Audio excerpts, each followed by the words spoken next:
Assalamualaikum warahmatullahi wabarakatuh. Bismillah, alhamdulillah, wassalatu wassalamu ala rasulillah Sayyidina wa habibina wa syafi'ina wa maulana Muhammadin sallallahu alaihi wasallam ibni abdillah wa ala alihi wa sahbihi wa mawalah wa la hawla wa la quwata illa billah ma ba'd. Qala Allah ta'ala fi kitabihil karim wa huwa asdaqul qailin. Bismillahirrahmanirrahim. Wa idza sa'alaka ibadi fa inni qarib ujibu da'watad da'i idza da'ani falyastajibu li wal yu'minu bi la'allahum yarshudun. Al-ayah. Shadaqallahul azim wa shadaqa rasuluhul karim wa nahnu ala zalika minasyahidin wa syakirin walhamdulillahi rabbil alamin. Bapak-bapak sekalian, alhamdulillah pada kesempatan malam hari ini kita masih diberikan kesehatan oleh Allah, diberikan umur panjang yang insyaallah kita akan lanjutkan kajian kita membaca kitab hikam. Pada pertemuan ini tak terasa hikam yang kita baca sudah sampai pada hikmah yang ke-164. 164. Wah, ini masih ikhtilaf berarti. 165 banyak hikam yang ke-165. Melanjutkan dari hikmah yang sebelumnya. Hikmah pada 165 ini berbunyi, Bismillahirrahmanirrahim. Kaifa yakunu talabu kallahiku sababan fi atoi isabiq. Bagaimana mungkin permintaanmu yang hari ini, permohonanmu yang hari ini, munajatmu yang hari ini sababan menjadi sebab pada pemberian Allah yang telah lalu. Jadi bagaimana mungkin permintaanmu yang hari ini, doamu yang hari ini, munajatmu yang hari ini menjadi sebab pemberian Allah yang telah ditetapkan di masa lalu. Nah, ini menjadi salah satu alasan kenapa ada hikmah yang 164.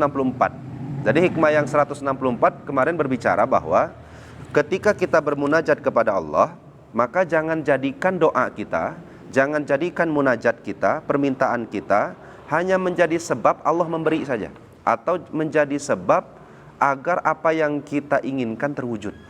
Jangan sampai hanya sebatas itu. Jadi, kenapa berdoa? Ya agar supaya permintaan saya terwujud. Nah, andaikan tujuan dan maksud kita hanya itu saja, maka payakilu fahmuka anhu. Kita nggak paham Allah, sedikit keilmuan kita. Kenapa bisa seperti itu? Ya karena mana mungkin doa hari ini bisa menjadi sebab untuk ketetapan di masa lalu. Kita tahu Pak, bahwa Allah Subhanahu wa ta'ala sebelum menciptakan makhluknya ribuan tahun, semua yang terjadi sudah ditetapkan ya banyak. Semuanya sudah ditetapkan, semuanya sudah dipastikan, tertuang dalam kodok dan kodarnya. Semuanya. Nah, bagaimana kodok dan kodar tersebut bisa dipengaruhi oleh doa yang sekarang dilantunkan. Nah, sehingga ini bukan untuk hikmah, bukan untuk orang yang senantiasa berdoa kepada Allah seperti yang telah dibahas sebelumnya. Pernyataan hikmah yang disampaikan barusan hanya ditujukan bagi orang-orang yang menjadikan doa sebagai alat atau sarana untuk mewujudkan cita-cita saja. Nah, ini jawabannya. Jadi kalau ada orang berdoa, motivasinya hanya supaya hasil maksudnya. Ada orang berdoa hanya dijadikan doa tersebut wasilah agar semua munajatnya, cita-citanya dikabul oleh Allah. Nah, maka kita katakan kepada mereka, "Hei, Kang, kenapa kamu berdoa seraya mengiktikadkan doa tersebut menjadi sebab pada sesuatu yang telah ditetapkan di masa lalu?" Bisa atau tidak Pak kira-kira? Bisa tidak? Nggak bisa. Kenapa? Ya karena udah jauh-jauh hari ditetapkan. Nah, terus timbul pertanyaan, buat apa berdoa? Jadi timbulnya kan jadi gitu, buat apa berdoa? Ya, berdoa itu bukan hanya sekadar alat untuk mewujudkan cita-cita, tapi berdoa lebih dari itu ialah satu sarana yang menjadikan wasilah kita dekat dengan Allah. Jadi doa itu beribadah. Sama seperti gini, Pak. Ketika Allah Subhanahu wa ta'ala perintahkan melalui lisan Rasul, hayuklah kita melaksanakan sholat duha. Karena duha itu salah satu sholat yang nanti balasannya adalah melancarkan rezeki, membuka jalan-jalan untuk bisa menggapai rezeki. Akhirnya ada orang yang menjadikan sholat doa tersebut sarana, alat agar rezekinya terbuka. Kira-kira orang yang seperti ini sama nggak dengan orang yang berdoa hanya menjadikan doa tersebut sarana agar yang dicita-citakannya terwujud? Sama atau tidak? Sama jadinya. Nah akhirnya ketika kita ditanya, terus ngapain sholat duha? Ya sholat duha ibadah. Ibadah yang diperintah oleh Allah. Ibadah yang menjadi sarana agar kita mendekatkan diri kepada Allah. Toh setelah setelah kita melakukan sholat duha, itu tergantung irodahnya Allah, kehendaknya Allah membalas kita dengan rezeki yang Allah bukakan pintunya, ya silahkan. Andaikan setelah kita sholat duha Allah subhanahu wa ta'ala menutup pintu rezeki, yang pintu rezeki tersebut adalah materi, kemudian membuka rezeki kesehatan, ya nggak masalah.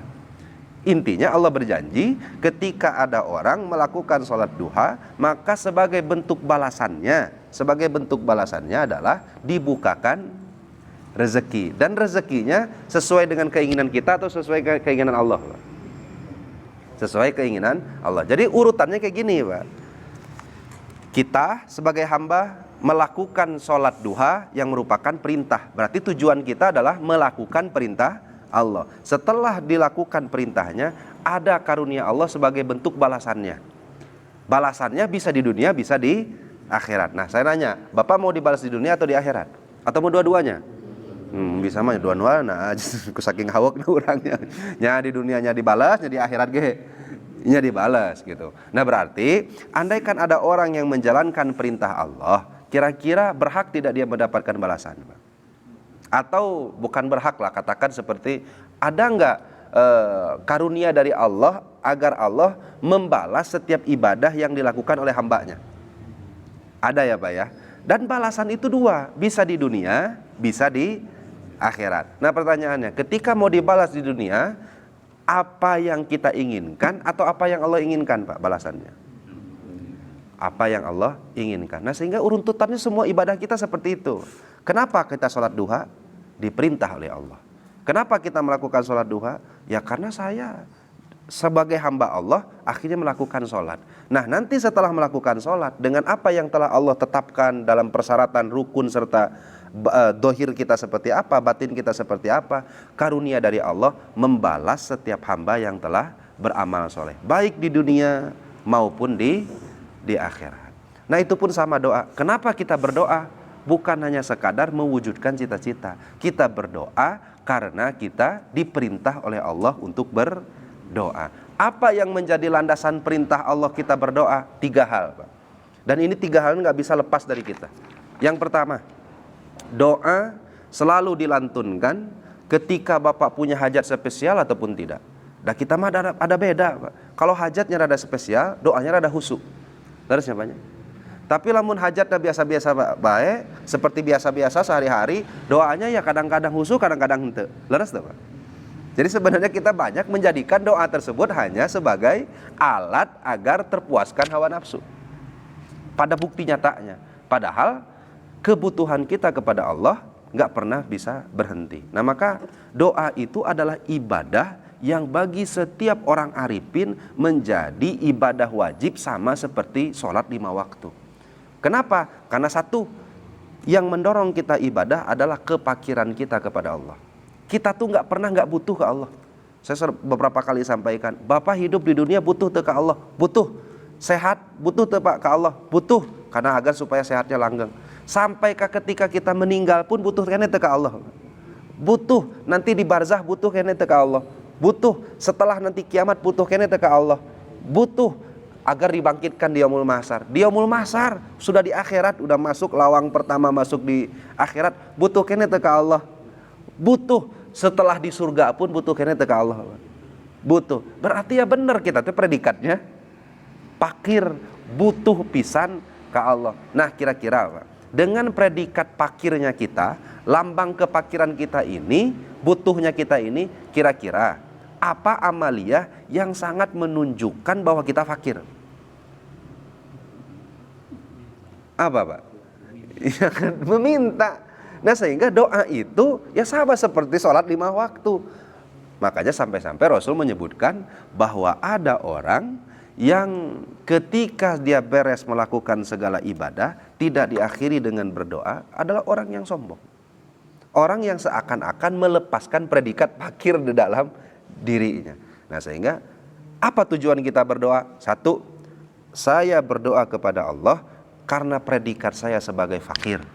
Seorang fakir, seorang yang butuh tak pernah lepas keterikatannya dengan yang maha segalanya. Dan itu dituangkan dengan cara berdoa. Yang kedua, Pak, apa yang menjadi pendorong kita agar senantiasa berdoa kepada Allah Subhanahu wa taala? Yaitu orang yang sudah benar-benar kenal dengan Allah. Orang yang sudah benar-benar melihat keagungan, kebesaran Allah, baik di dalam hatinya atau melalui matanya masuk ke dalam hatinya, dia kenal sifat-sifat Allah, dia tahu keagungan dan kebesaran Allah. Kemudian tunduklah dia di hadapan Allah Subhanahu wa taala. Nah, maka ketundukannya tak akan pernah bisa sempurna kecuali dia benar-benar khudu' wa tazallul, merasa hina, merasa butuh selalu kepada Allah Subhanahu wa taala. Yang perasaan merasa hina dan butuh kepada Allah ini gak bisa sempurna juga tanpa melalui doa. Akhirnya pendorong kedua seseorang, semakin kenal kepada Allah, maka semakin banyak lantunan doanya. Bisa dipahami banyak. Semakin kenal seseorang kepada Allah, maka semakin banyak juga berdoa kepada Allah Subhanahu wa taala. Karena semakin kenal kepada Allah, semakin agung dan besar Allah di hatinya. Semakin kenal seseorang kepada Allah, semakin kecil dan kerdil dirinya di hadapan sendiri. Nah, sehingga kekerdilannya ini yang mendorong dia selalu berdoa kepada Allah Subhanahu wa taala. Yang ketiga, ketika kita menghadapi musibah, ketika kita dipilihkan dengan beberapa hal yang baik menurut kita, ketika kita tertimpa musibah dan bingung arah, tak tentu arah, bagaimana cara untuk menyelesaikannya, maka yang kita pinta adalah kebaikan yang ditetapkan oleh Allah. Kebaikan yang ditetapkan oleh Allah. Dalam hidup tak jarang kita mendapati diri kita tuh kebingungan dari dua hal yang kita anggap baik. Lalu siapanya? Yang satu baik cek kita, yang satu baik juga cek kita. Akhirnya kita bingung harus memilih baik yang A atau baik yang B. Kira-kira Bapak butuh petunjuk tidak melangkah kemana? Butuh juga petunjuk untuk melangkah kemana? Butuh petunjuk dalam menentukan yang terbaik. Pun sama, ketika kita diberikan musibah, butuh petunjuk untuk keluar dari musibah tersebut. Dan itu tidak bisa kita lewati kecuali dengan memohon kepada zat yang memberikan kebaikan kepada kita. Nah, sehingga kapan waktu kita nggak butuh kepada Allah? Nggak ada. Kapan kira-kira waktu kita tidak berdoa dan memohon kepada Allah? Tidak ada. Bahkan ulama-ulama itu, Pak, ketika mau ngaji, mereka berdoa. Ketika melakukan ibadah, mereka berdoa. Bahkan sholat kita saja diambil dari bahasa Arab yang artinya doa, munajat. Maka semakin banyak orang sholat, seharusnya semakin menunjukkan kepakirannya kepada Allah Subhanahu wa ta'ala. Nah, sehingga Bapak-bapak sekalian, andaikan ada orang yang hanya menjadikan doa sebagai alat, sebagai sarana agar apa yang dicita-citakannya tercapai, hanya sebatas itu saja, maka orang tersebut bisa dikatakan adalah orang yang kurang paham kepada Allah.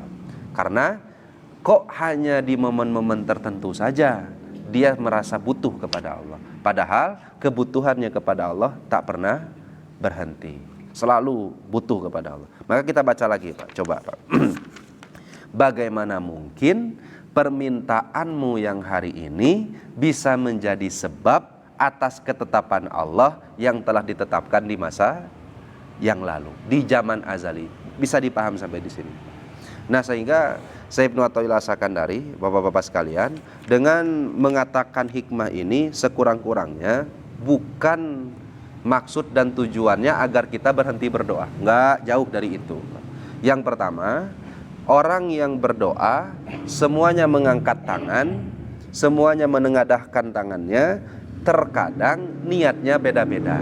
Maka Syekh Ibnu Athaillah As-Sakandari mengingatkan kita, ketika berdoa pasanglah niat yang lurus. Jangan pikirkan keuntungan pribadi saja. Karena berdoa adalah menunjukkan kefakiran kita kepada Allah. Jadi berdoa jangan sampai lepas niatnya dari menunjukkan kefakiran kita kepada Allah Subhanahu wa ta'ala. Ini kan susah sekali, karena terkadang orang yang berdoa hanya sekadar dijadikan alat agar doanya memenuhi kebutuhan. Ada cirinya, dan ini bisa kita tes di diri kita masing-masing. Kalau Bapak berdoa untuk satu hajat, yang hajat tersebut sangat mendesak, akhirnya berdoalah kepada Allah, bermunajatlah kepada Allah, kemudian doanya tidak dikabulkan sesuai dengan keinginan. Kira-kira sakit hati atau tidak? Jadi ketika kita punya hajat, ketika kita punya sesuatu yang sangat mendesak, akhirnya kan kita punya satu-satunya senjata satu, yaitu berdoa. Akhirnya kata Syekh Ibnu Athaillah Sakandari, sok berdoa kepada Allah. Tapi kok Allah tadi ijabah dalam tanda kutip tidak sesuai dengan yang kita inginkan. Sakit hati atau tidak? Kecewa atau tidak?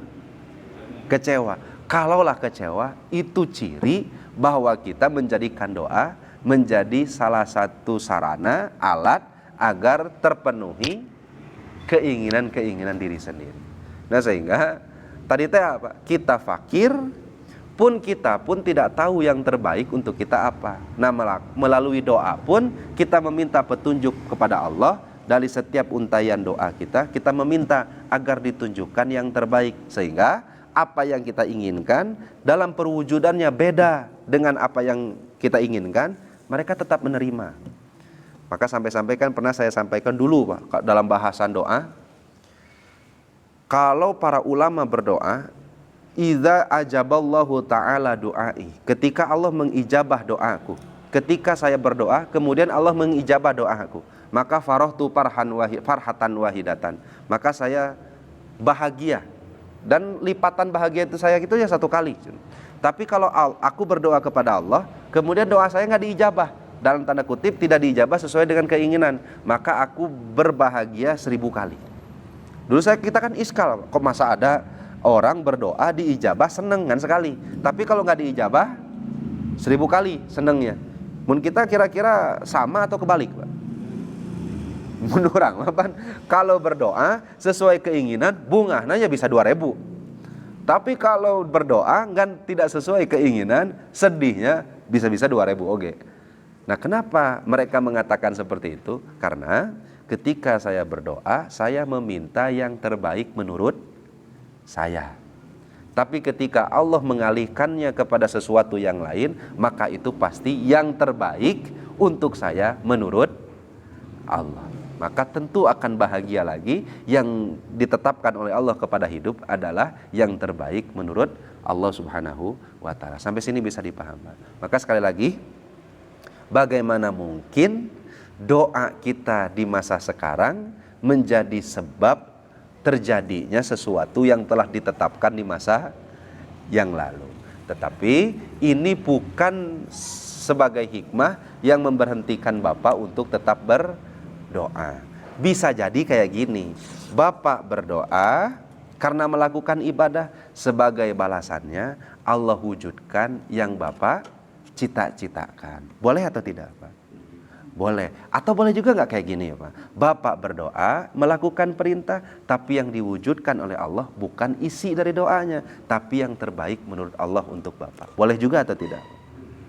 Bapak mau milih yang mana? Atau Bapak melakukan ibadah kepada Allah dengan cara berdoa, kemudian wujud dari doa tersebut Allah ganti menjadi derajat, pahala, kebaikan untuk di akhirat. Kira-kira boleh juga atau tidak? Boleh. Kira-kira dari ketiga hal itu yang paling senang hawa nafsu yang mana? Hawa nafsu pasti paling senang yang pertama. Kita berdoa yang merupakan ibadah, wujud dari doa tersebut pingin sesuai dengan keinginan kita. Nah, berarti kita bukan jadi hamba Allah, tapi hamba doa. Terus ya banyak. Dan beberapa ulama pernah menyampaikan, bahkan sering menyampaikan, apa yang menghalangi seseorang bisa mengenal Allah, ialah yang menghalanginya adalah doanya. Apa yang bisa menghalangi seseorang kepada Allah? Sholatnya. Apa yang bisa menghalangi seseorang kepada Allah? Yaitu puasanya. Karena tujuan mereka adalah hadiah dari sholatnya. Tujuan mereka adalah hadiah dari puasanya, dari taatnya, dari doanya, bukan Allahnya. Nah, sehingga kenapa kita berdoa? Jawab dengan tegas. Bukan jadi sarana untuk menyampaikan, mewujudkan cita-cita saja. Tapi kita berdoa, satu, mengaplikasikan lambang predikat yang tertanam di dalam diri kita, seorang yang fakir, sangat butuh kepada Allah Subhanahu wa taala. Kenapa kita berdoa? Tidak lain tidak bukan agar kita menjalankan perintah Allah Subhanahu wa taala dan menjadikan doa sarana mendekatkan diri kepada Allah Subhanahu wa taala. Nanti sebagai balasannya dari doa kita, mau diwujudkan yang dimunajatkan, mangga ya Allah. Mau diganti dengan yang lebih baik, silahkan ya Allah. Atau mau disimpan untuk perbekalan di akhirat, saya pun menerima ya Allah. Nah, inilah doa yang dilantunkan oleh orang-orang yang soleh. Sampai sini bisa dibedakan banyak antara doa kita dengan doa-doa orang yang soleh. Sebelum kita lanjutkan, ini sampai jam berapa Pak? Udah beres sedikit lagi? Sedikit. Jam 7. Mangga Pak, ada pertanyaan dulu Pak? Atau mungkin tambahan dari guru-guru yang lain? Mangga Pak. Hubungannya dengan yang tadi itu doa jadi sebab Allah. Betul. Hubungannya dengan apa ya, hadis atau apa? Allah tidak akan merubah satu kaum sampai kaum itu merubahnya sendiri. Itu gimana? Ya, jadi doa itu banyak ulama yang mensejajarkannya dengan ikhtiar atau mensejajarkannya dengan sebab. Kenapa disejajarkan dengan sebab sedangkan di sini nggak disebutkan sejajar dengan sebab? Karena yang dimaksud di sini adalah doa jangan hanya dijadikan sebab semata. Itu yang pertama. Yang kedua, sepakat tidak makan dengan doa atau makan dengan kerja atau makan dengan dagang? Sepakat. Sama-sama sebab, sama-sama ikhtiar. Cuma kita harus sepakat dulu satu hal, bahwa tak ada satupun sebab di alam dunia yang bisa melahirkan akibat atas sebab itu sendiri. Artinya dengan zatiah sebab itu sendiri gak bisa melahirkan akibat. Seperti kita meyakini gini Pak, bahwa makan obat itu tidak bisa mengeluarkan sembuh dari zatnya sendiri. Bisa dipahami ya Pak ya untuk ini? Ataupun makan itu, nasi itu tidak bisa mengeluarkan kenyang dari zatnya sendiri. Cuma ku Allah dijadikan sebab dan akibat di dunia sebagai bentuk ujian. Kan saya udah pernah bertanya Pak, apakah Allah butuh sebab agar supaya mewujudkan satu akibat? Apakah Allah butuh karena sebab agar supaya mewujudkan satu akibat? Butuh nggak Pak? Nggak butuh. Ngan berhubung kita di dunia, dan nanti ku Allah ditunjukkan ke bapak-bapak sekalian bahwa ada akibat yang nggak butuh sebab. Di mana? Nanti di ruang yang bukan tempat ujian. Nanti di sana mah dibukakan semua. Nah, adapun di sini kan orang yang berusaha akan dirubah oleh Allah. Dan Allah tidak akan merubah satu usaha kecuali orang tersebut mau merubahnya. Ini mah dalil amal. Dalil amal untuk zohir kita. Jangan dijadikan i'tikad. Adapun dalil i'tikad kita adalah yang seperti ini. Jadi ngaji hikam adalah ngaji i'tikad. Ngaji yang harus diiktikadkan. Karena dalam bentuk amaliyah itu, dalam bentuk dalil itu atau Al-Quran itu ada dua. Mauqif i'tiqadi, mauqif a'mali. Butuh diamalkan, butuh untuk diiktikadkan. Nah sehingga yang tadi doa, kata kan nggak menjadi sebab. Tetapi kan Allah nggak akan mau merubah kalau tidak ada usaha dari yang bersangkutan. Nah maka yang ini ku Bapak diamalkan. Tapi dalam hati tetap bahwa segala sesuatu yang terjadi semuanya atas kehendak Allah. Dan gak ada yang pasti. Contoh gini Pak, Allah ketika mau merezekikan kita, apa perintahnya? Carilah rezeki. Ada yang diperintahkan untuk bertani, ada yang perintahkan untuk berdagang, ada yang perintahkan untuk bekerja. Pertanyaannya apa? Semua yang telah disebutkan tadi, tani, dagang, kerja, pasti nggak ngedatangkan rezekinya? Pasti nggak, Pak? Belum tentu juga. Toh banyak orang yang dagang tapi malah rugi. Tapi cenah dititah ya teh dagang, tapi kalah kak rugi. Jadi sebenarnya kumaha ya teh. Nah, Allah hanya menjelaskan ketika kamu mau mencapai sesuatu harus ada usahanya. Tapi jangan sampai usaha tersebut menghalangi itikad kamu bahwa yang mewujudkannya adalah aku, Allah. Bisa dipahami atau tidak? Allah perintahkan kita kalau lapar apa, Pak? Makan. Pertanyaannya, yang mewaregen itu makannya atau Allahnya?